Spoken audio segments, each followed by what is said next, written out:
Salut à toutes et à tous. J'attends encore deux petits livres, enfin un petit colis qui va pas tarder et qui va arriver d'ici demain. Mais bon, je me suis dit, je profite du calme tant qu'il y en a. Et je vais vous présenter un petit haul unboxing. Donc c'est haul et unboxing, c'est-à-dire que je suis allée chercher les bouquins et j'ai commandé les bouquins chez moi. Book haul et book unboxing, voilà. Donc dedans vous avez en fait, ça c'est le colis que j'ai déjà ouvert parce qu'il fallait que je sorte la laine que j'ai commandée avec. Ce sont des livres de chez Cultura et également j'ai acheté des livres aussi chez Carrefour et à la librairie du coin qui est pas très loin. Donc il y en a un paquet. Je vais vous montrer pas mal de choses. Je pense que je vais abaisser plutôt la tête de caméra pour vous montrer de plus près ou pas. Je sais pas comment faire. Non, on va peut-être regarder comme ça. Ça va être plus simple. Tout simplement aussi parce que j'ai envie de cacher. C'est un cadeau en fait pour 14 février pour mon chéri qui est né le 14 février. Donc ça c'est un joli manuscrit des écrivains. Manuscrit d'écrivains. Et j'adore ce bouquin, je trouve qu'il est tellement beau. Et on le voit pas, on le voit un petit peu, mais on le voit pas du tout comment il est fait. Donc son prix c'est 55 €. Bon, je vais pas vous donner les prix peut-être pour tous les bouquins parce que c'est autour de 8 € à chaque fois, c'est des poches, sauf certains. Donc celui-ci il est vachement beau. Et je vais vous montrer un petit peu l'intérieur puisqu'on le voit pas à l'intérieur. J'ai cherché un petit peu partout. Mais on le voyait pas. Et comme c'est pour un cadeau, je voulais un petit peu voir comment il se présente. Donc voilà, je vais vous montrer un peu. Par exemple, vous avez ici, donc, maintes fois en songe, m'a semblé que mon corps en l'air volaste. Christine de Pisan. Bon, j'ai pas choisi le plus simple. Voilà, vous avez un exemple de manuscrit avec un descriptif juste à côté. Donc ce n'est pas que des images de manuscrits, mais vous avez aussi un petit écrit à côté. J'ai pas tout lu, bien évidemment, je vais peut-être jeter un coup d'œil quand il aura ça en cadeau. Donc, livre de pensée, Charles d'Orléans. 1415, pardon. Vous voyez, c'est vraiment très très beau, hein. Vous avez à chaque fois un petit manuscrit. En plus, j'ai trouvé un interview avec deux écrivains. Je sais plus ce que c'était comme un nom d'écrivain, je suis désolée, j'ai oublié. Ça date, hein, j'ai vu ça sur YouTube. Et il parlait d'un écrivain dont ces manuscrits ont été trouvés 75 ans après, alors qu'on pensait qu'ils étaient complètement déjà détruits pendant la guerre mondiale, deuxième guerre, 1944. Et donc c'était Louis-Ferdinand Céline, Voyage au bout de la nuit. Et vous les avez ici, en fait, ce manuscrit. C'est vraiment génial. En plus, quand vous écoutez un petit peu de quoi il s'agit, puis vous le voyez en vrai, l'histoire est magique juste quand vous écoutez tout ça. Donc voilà, à peu près pour vous montrer comment ça se présente. Je vais pas vous tout feuilleter non plus, mais comme ça me permettra d'emballer le cadeau et le ranger. Vous voyez comment c'est beau?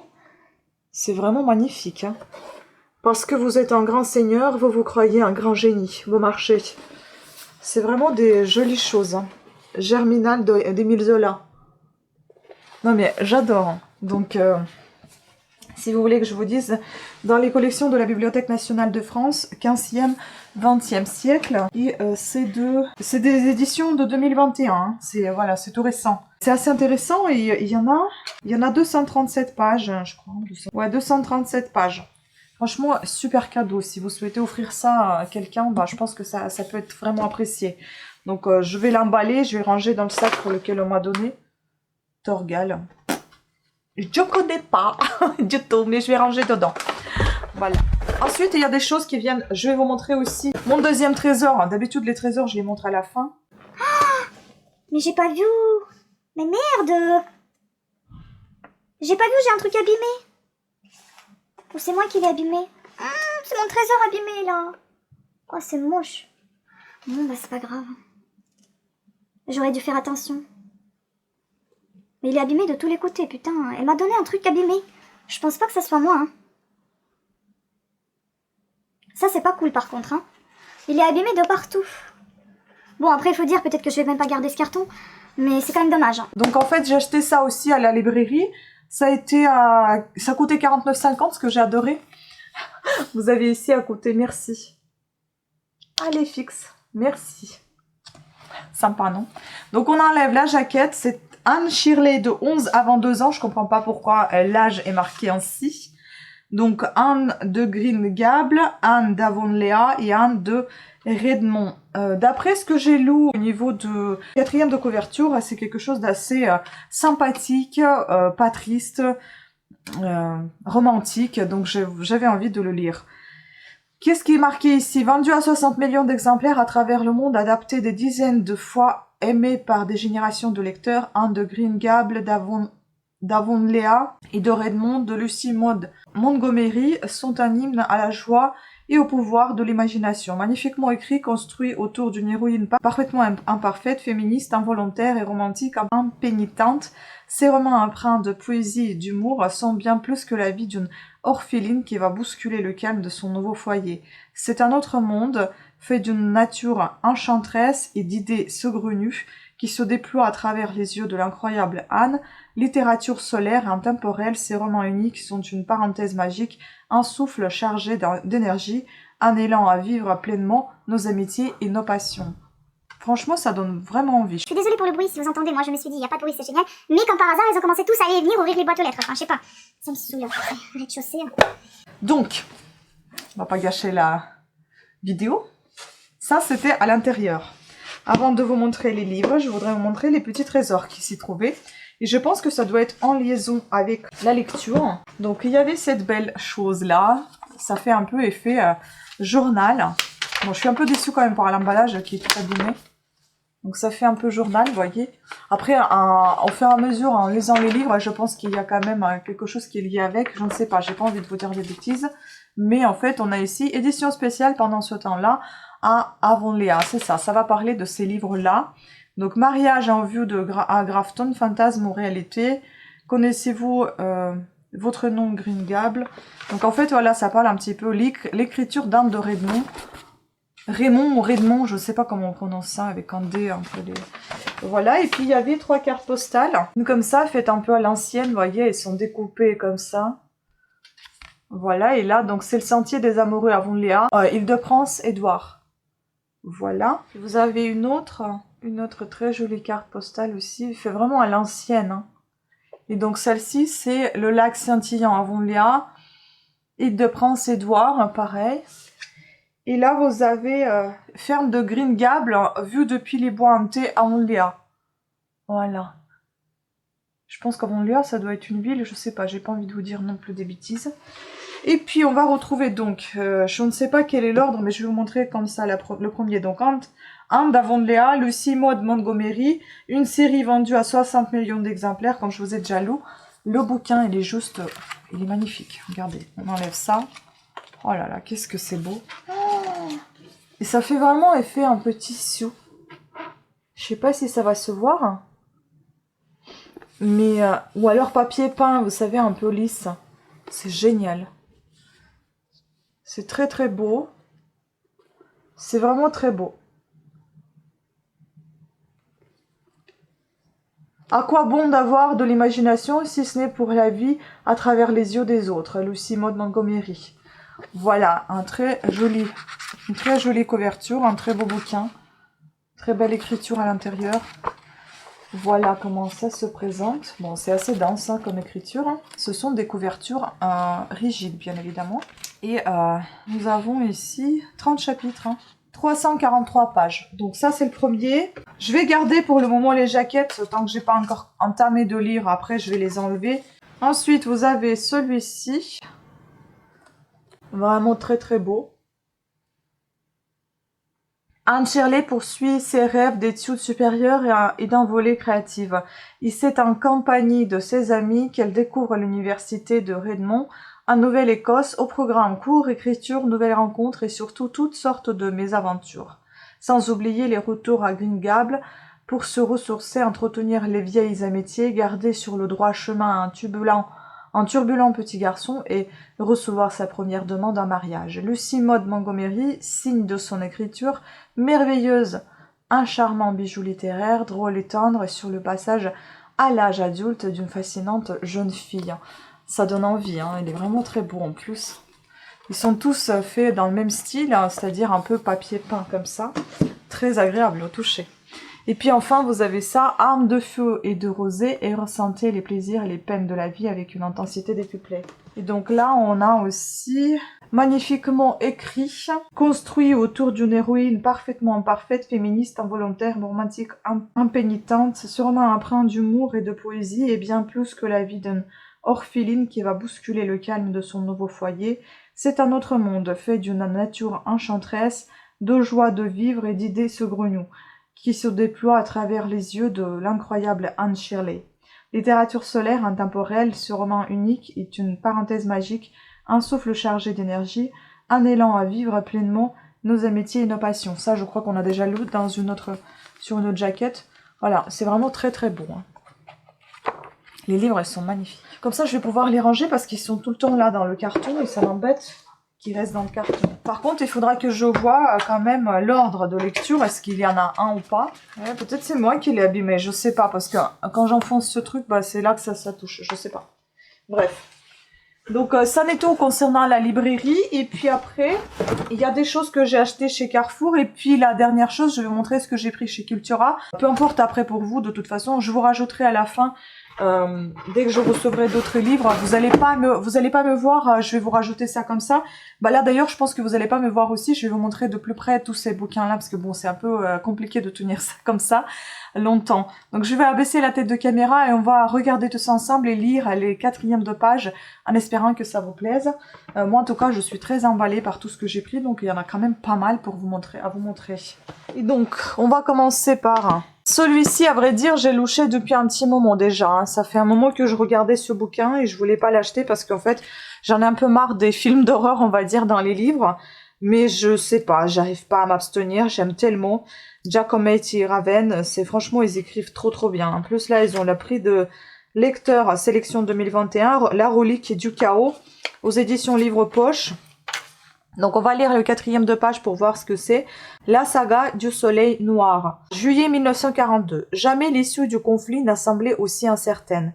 Si l'Angleterre a écarté tout risque d'invasion, la Russie de Staline plie sous les coups de boutoir des armées d'Hitler. L'Europe est sur le point de basculer. À travers la quête des swastikas, la guerre occulte se déchaîne pour tenter de faire pencher la balance. Celui qui s'emparera de l'objet sacré remportera la victoire. Tristan Marcas, agent double du passé obscur, part à la recherche du trésor des Romanov qui cache, selon le dernier des tsars, l'ultime relique. À Berlin, Moscou, à Londres, la course contre la montre est lancée, entraînant dans une spirale vertigineuse Erika, l'archéologue allemande, et Laure, la jeune résistante française. Je pense qu'on a déjà lu, il y avait déjà Erika et puis Tristan de Marcas, il y avait déjà ces deux personnages. Je me rappelle que j'étais assez attachée à Tristan de Marcas. Erika, je me souviens pas s'il y en a eu déjà dans le livre que j'ai lu de ces auteurs, mais franchement, normalement c'est assez sympa. Et puis là, il y a la Russie qui s'en mêle, donc écoutez, moi qui est d'origine ukrainienne, donc ça va très bien. Né en URSS, ex-URSS. Donc le duo Giacometti-Raven nous régale d'un roman d'espionnage aussi excitant qu'un Indiana Jones. Et donc en bonus, le premier chapitre du 4e volet de la saga Résurrection. D'accord. Voilà, il n'y a pas beaucoup, hein. Il y a combien? Il y a 466 pages. Voilà, parce que le reste c'est Résurrection, justement, ce qu'ils promettent. Ça va, enfin il n'y a pas beaucoup, c'est en classique, hein, c'est pas énorme, mais c'est pas peu non plus. Voici pour ce livre-là. Ah oui, c'est celui-ci qui est le tout dernier, je sais pas, ça doit être le tout dernier, ça c'est celui de mars 2021. Voilà, ensuite, aussi j'ai louché depuis un petit moment déjà, j'ai pensé ça assez spécial comme lecture, mais enfin bon, on va voir quand même, je ne sais pas, je ne connais pas du tout cet auteur, c'est mon conjoint, il le connaît, il apprécie bien, moi je connais pas du tout, mais je pense que c'est assez particulier comme lecture, mais j'avais envie de le connaître aussi, donc Bernard Werber, Sa Majesté des chats, sachant que j'adore les chats, aussi aux éditions Livre Poche. Donc ici, rien ne me fait peur, je suis une reine, Sa Majesté des chats, qui prépare l'avènement d'une nouvelle civilisation. Dans un futur proche, l'humanité est en perdition et les rats envahissent progressivement Paris. Seule résiste une communauté formée de quelques centaines de chats et d'individus dirigés par une chatte nommée Bastet. Perchée sur l'épaule de Nathalie, sa maîtresse, celle-ci, pense qu'il faut à tout prix chercher des renforts. Mais la rencontre avec les autres animaux sera semée d'embûches. Bastet parviendra-t-elle à créer une alliance suffisamment puissante pour contrer l'invasion des rats? Pour elle, c'est une évidence. Les chats doivent prendre la relève des humains. Après-demain, les chats, Bernard Werber nous offre la suite des aventures de Bastet dans un opus réjouissant et savoureux, plein d'humour et de rebondissements. Donc tous les titres de Bernard Werber sont au livre de poche. En fait, je me demande juste si ça va pas me perturber vu que je n'ai pas lu celui qui précédait celui-ci. Est-ce que ça va aller? J'espère. En tout cas, bon, ça a l'air d'être sympathique, bien écrit. Moi, j'aime beaucoup quand il y a changement de police. Hein. Ça veut dire que soit il y a des pensées, soit il y a du passé et du futur, enfin des choses comme ça. Là, nous avons plus de 105 pages. Voilà. Lui, là. Est-ce qu'on va se réconcilier? Je ne sais pas. Stephen King, un grand auteur. J'adore cette couverture. Regardez-moi comment c'est beau. C'est juste magnifique. Carnet noir. Non pas parce que je ne l'aime pas, mais parce qu'il me fait trop peur. Il écrit tellement bien qu'il me fait trop peur. Mais bon, j'ai envie de tester quand même ces carnets noirs. Ça m'a attiré l'œil, donc je l'ai pris.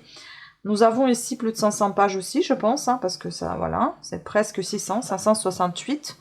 Je ne sais pas si c'est son dernier bouquin, parce que je le suis pas du tout, même pas de près, mais je le suis pas, absolument pas, parce que un grand auteur écrit trop bien, mais tellement il écrit bien qu'il me fait peur, donc c'est pour ça que je le suis plus. 2020. J'en ai lu qu'un seul bouquin de lui, et puis j'ai dû le rendre parce que je l'ai même pas lu jusqu'à la fin, tellement j'avais la flip. Ah, la flippeuse, moi. Donc, on va voir ça. Flippeuse, flipparde, je sais pas comment on dit. En prenant sa retraite, John Rothstein a plongé Rothstein, je sais pas comment on dit, a plongé dans le désespoir les millions de lecteurs des aventures de Jimmy Gold. Devenu fou de rage depuis la disparition de son héros favori, Maurice Bellamy assassine le vieil écrivain pour s'emparer de sa fortune et surtout de ses précieux carnets de notes. Le bonheur dans le crime, c'était compté sans le mauvais tour du destin et la perspicacité du détective Bill Hodge. 30 ans après Mystery, Stephen King renoue avec l'un de ses thèmes de prédilection, l'obsession d'un fan. Dans ce formidable roman noir où l'on retrouve les protagonistes de Monsieur Mercedes, prix Edgar 2015, il rend un super hommage au pouvoir de la fiction, capable de susciter chez le lecteur le meilleur, comme le pire. Voilà, c'est le pire que je crains. Un suspense de très haut niveau et une intrigue au déroulé parfait qui vont vous faire passer de belles nuits blanches. Ça promet, hein? Mais bon, ça donne envie quand même. Voilà. Ensuite, toujours chez Carrefour, j'ai pris BA Paris, 10 petites poupées. Prix de lecteur, sélection 2020 par l'auteur de Derrière les portes. Je ne connais pas du tout l'autre non plus, donc encore un thriller. Je ne sais pas ce qui m'a pris de prendre que des thrillers. Des thrillers, si vous voulez, je sais pas comment vous les appelez exactement. Donc là, il y en a à peu près 400 pages. 345, voilà. Donc ici, nous avons quelque chose d'assez intéressant également. C'est traduit de l'anglais, donc c'est pas du tout un auteur français non plus, donc ou une autrice. Il faut que je regarde un peu plus. Donc Layla, encore une Layla. Layla, je l'ai eu déjà quelque part. Je sais plus dans quoi. Il y a pas si longtemps en plus. Je sais plus dans quel livre je l'ai eu. Ah mince. Ah, j'aime pas ça, mais je sais que ce prénom me revient déjà. Layla a disparu il y a 12 ans. En pleine nuit, sur une aire d'autoroute française. Elle est rentrée en Angleterre avec son petit ami Finn, après leurs vacances. On ne l'a jamais revue depuis. Finn a raconté la vérité sur ce qui s'est passé cette nuit-là. Mais pas toute la vérité. Ni aux policiers qui l'ont interrogé lors de l'enquête, ni même à Hélène, la sœur de Layla, avec laquelle il a refait sa vie et qui s'apprête à épouser. Quand un de leurs anciens voisins croit apercevoir Layla près du cottage où vivait le jeune couple, le passé ressurgit. Finn commence à recevoir d'étranges et inquiétants mails. Layla serait-elle encore en vie? Et de petites poupées russes, souvenirs de l'enfance des deux sœurs. font soudain leur apparition. C'est assez particulier, mais bon, ça donne vraiment envie. Donc 10 petites poupées va vous rendre complètement paranoïaque jusqu'à un incroyable twist final. Oui, la paranoïa, non, j'aime pas trop, mais enfin, ça m'a un petit peu attiré. Je pense que c'est le nom 10 petites poupées, plus j'ai vu la poupée russe, donc Matrushka. Ça m'a un peu poussé à l'acheter, je vous avoue. Mais après avoir lu derrière aussi, enfin la 4e de page, ça m'a attiré également.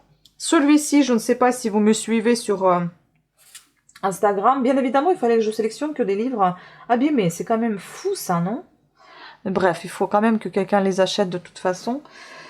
Alors, celui-ci m'avait attiré, m'a attiré il y a longtemps déjà, il y a un petit moment, il y a quelques mois, je sais plus quand, mais si vous me suivez sur mes réseaux sociaux, donc sur Instagram, Parlanao, il s'appelle, et c'est là que j'avais présenté ce bouquin et j'ai hésité, je crois qu'il était même dans ma wishlist de Parlanao, il faut d'ailleurs que je regarde ma wishlist si j'avais pas acheté déjà des bouquins d'eux et que je les efface. Donc, désolé si vous entendez mon ventre, c'est fou ça, on dirait quelqu'un qui crie. Anne-Gaëlle Huon, je sais pas comment on lit son nom, Huon. Ouais, décidément, il est vraiment abîmé le bouquin. Hein. Il est bien abîmé. Bon, tant pis. Les Demoiselles, livre poche également. Donc ici, nous avons, il n'y a que 3 règles ici. La première, ne jamais tomber amoureuse. La deuxième, ne jamais voler l'homme d'une autre. La dernière, ne boire que du champagne millésimé. De ces 3 règles, une seule pourtant serait respectée. 1923, Rose a 15 ans quand elle prend la route, un froid matin d'automne. Avec une seule idée en tête, rejoindre le Pays basque pour échapper à son destin. Derrière les montagnes, les ateliers d'espadrilles et la promesse d'un salaire, là-bas, Espagnol fait la rencontre des demoiselles, des femmes fantasques et mystérieuses vivant au milieu des livres, des jarretières et des coupes de champagne. Qui sont-elles? Quel secret cachent-elles? Libre et incandescente, accompagnée d'un majordome plus grand qu'une cathédrale, d'un chauffeur louche et d'un perroquet grivois, les demoiselles n'auraient jamais dû croiser la route de Rosa. Pourtant, ces femmes vont changer sa vie. Écoutez, ça a l'air sympathique tout ça. Donc un récit de cœur riche en surprises et un personnage attachant, Marie-France, et un roman lumineux réconfortant avec des héroïnes irrésistibles et libres. Télé 7 jours. Ça donne envie aussi. Et puis, elle en avait d'autres. Mais c'est ça, je crois que j'en avais vu un. C'est celui-là qui m'attire. Hein. Bien évidemment, le tricot. Hein. Même les méchants rêvent d'amour. Hein. Ça doit être quelque chose des mamies, je pense. Le bonheur n'a pas de rides. Enfin, les deux m'attirent. Hein. Il faudra que je lise ce bouquin pour voir si je m'en achèterai pas. On a été coupé. Parce que j'ai l'habitude d'acheter dès que les titres m'attirent énormément. Je vous ai parlé de ces deux-là. Donc, le bonheur n'a pas de rides. Et puis, même les méchants rêvent d'amour. Des romans qui vous font aimer la vie. Dès que je suis attirée par le titre, j'ai la tendance d'acheter beaucoup de bouquins de même auteur, mais parfois l'auteur ne me plaît pas trop. Donc après, je suis déçue. Donc je vais commencer par le lire et puis on verra par la suite. Et enfin, on passe à la rubrique Cultura. Donc il y en a 3 et puis j'attends encore 2. Donc il y a en tout 5 livres. Tous sont quasiment au format poche et il y en a qu'un qui n'est pas poche, je crois. Par contre, je pense que c'est moi qui viens de les abîmer parce qu'ils ont tous les angles abîmés là. C'est le fait que j'ai plié, j'ai mis tout ça dans le carton, quelle brute. Bref. Valérie Perrin, Les Oubliés du dimanche. J'aime bien, elles font tous les couvertures un peu, vous voyez, un peu en surbrillance, c'est très joli. Mat et surbrillance à la fois.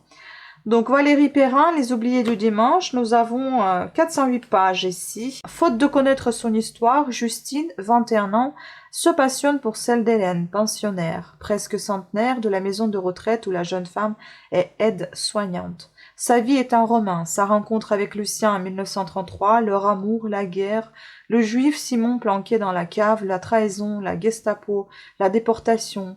Justine extorque peu à peu à la vieille dame de lourds secrets et finit par affronter ceux de sa propre famille. Franchement, ça donne vraiment très envie. Et ça veut dire qu'encore une nouvelle fois, c'est un mélange entre le passé et le présent. Et ça, j'adore des bouquins dans ce style-là.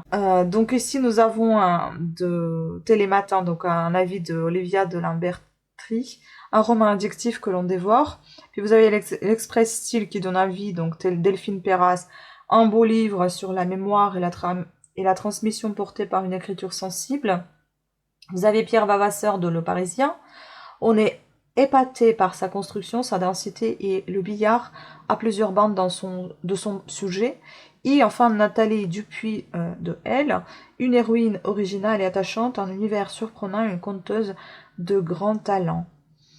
Et en plus, Les Oubliés du Dimanche a été récompensé par une dizaine de prix, dont le prix national Lyon de littérature 2016, le prix Chrono 2016 et le prix intercommunal Lire et Lire 2016. Donc ça date un peu ce bouquin. Alors, moi je l'ai vu que maintenant, alors qu'elle est assez connue, je pense, Valérie Perrin. Ensuite, j'ai pris donc celui-ci, il y en a un deuxième qui arrive, donc Christiana Moreau, Cachemire Rouge.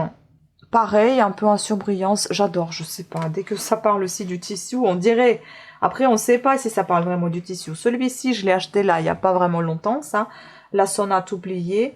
Bah c'est celui, je pense, que j'attends, je sais plus. Enfin bon, il y en a un que j'attends dans le colis, je sais plus si je vous l'ai déjà présenté celui-ci, j'ai un doute là. En tout cas, j'ai hâte de lire ces bouquins. Et puis là, celui-là, il est vraiment pas long, hein. Après, il peut être tellement dense que même un bouquin qui est pas très long, il peut prendre beaucoup, beaucoup de temps. On a une petite carte là, c'est super sympa. Moi, j'adore quand il y a un truc, un arbre généalogique ou une carte. 228 pages.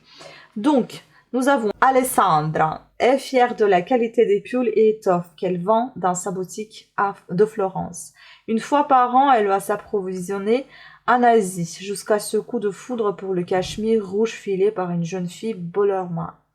Dans les steppes de Mongolie, celle-ci mène une existence nomade avec sa famille en communion avec la nature.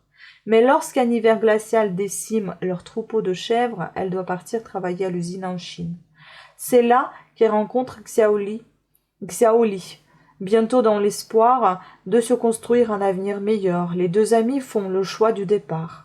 De l'Asie à l'Europe, à bord du transsibérien et jusqu'en Italie, elles braveront tous les dangers pour prendre leur destinée en main et tenter de réaliser leurs rêves. Ça promet, ça vraiment, ça donne envie de lire, ça accroche. Hein. Et j'ai acheté celui-ci aussi, La Dame d'Argile, c'était mon premier de cette autrice.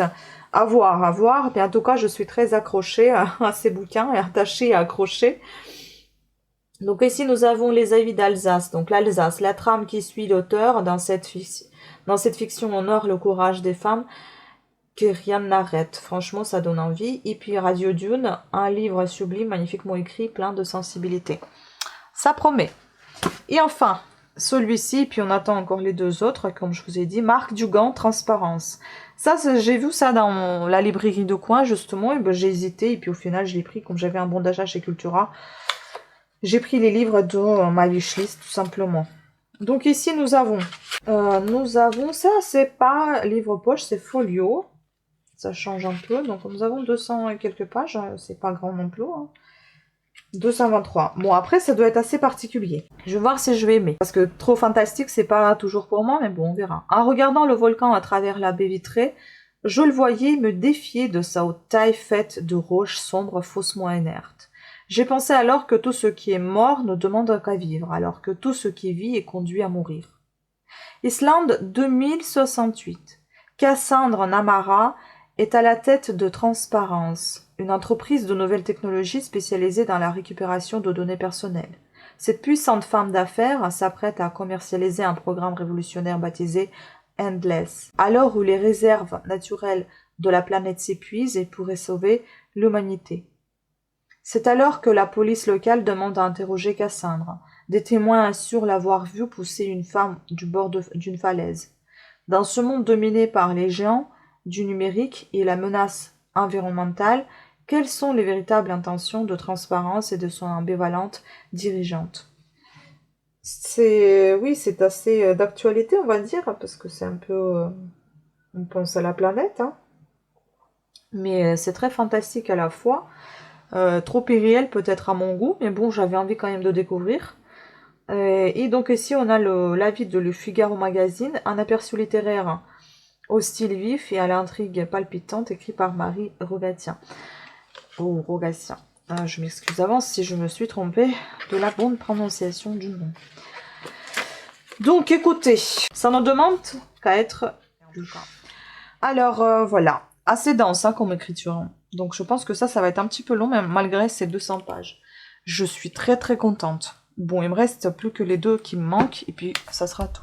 Voilà, donc c'était tout pour cette vidéo. J'espère que vous l'avez appréciée. Si c'est le cas, n'oubliez pas de vous abonner, activer la petite cloche de notification afin d'être averti de nouvelles sorties de vidéos. Je sors 2 vidéos par semaine. En général, ce sont les mardis et les samedis. 18h30, il m'arrive en sortir qu'une. Tout dépend de mon temps que je dispose parce que j'ai encore 2 autres chaînes. Et puis, faut savoir que quand j'entame les lectures, maintenant, je vais peut-être faire...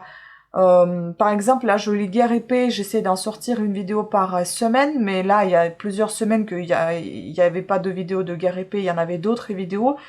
Je pense que je vais fonctionner un petit peu autrement. J'ai une petite idée de lecture, par exemple, quand j'entame une lecture, je pense que je vais la terminer et après, je vais la sortir en ligne, c'est-à-dire que vous allez avoir cette lecture chaque jour, 1 quart d'heure, 20 minutes, pas plus.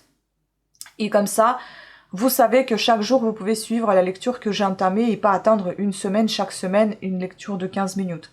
Comme ça, vous allez avoir la lecture du bouquin entier tous les jours, jusqu'à ce qu'il se termine. Et en plus de ça, il y aura 2 ou une vidéo par semaine, donc toujours le mardi et le samedi, ou le mardi ou le samedi, donc 18h30, pour pouvoir avoir autre chose que la lecture si vous n'êtes pas intéressé par ce que je suis en train de lire.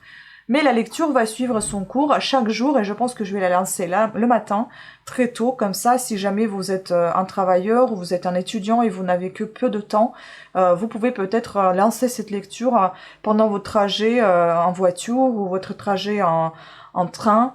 Admettons, je la lance à 6-7 heures du matin, comme ça vous l'avez et vous l'écoutez quand vous avez le temps libre. Voilà, j'espère que l'idée est bonne, dites-moi ce que vous en pensez. En tout cas, malgré le peu de vues que j'ai, je suis quand même contente qu'il y a ces peu de vues. Hein. J'aimerais quand même avoir plus de vues, hein, je vous cache pas, parce que je fais tout pour. Mais si vous aimez ce que je fais, le peu de gens qui me suivent, je suis quand même très ravie et très reconnaissante envers vous. Je vous remercie pour votre attention. Voilà, sur ce, j'espère... vous avoir donné envie de lire, quels que soient les livres, hein, que ce soit ceux-là ou d'autres. Et je vous dis bonne lecture et à très très bientôt. Ciao!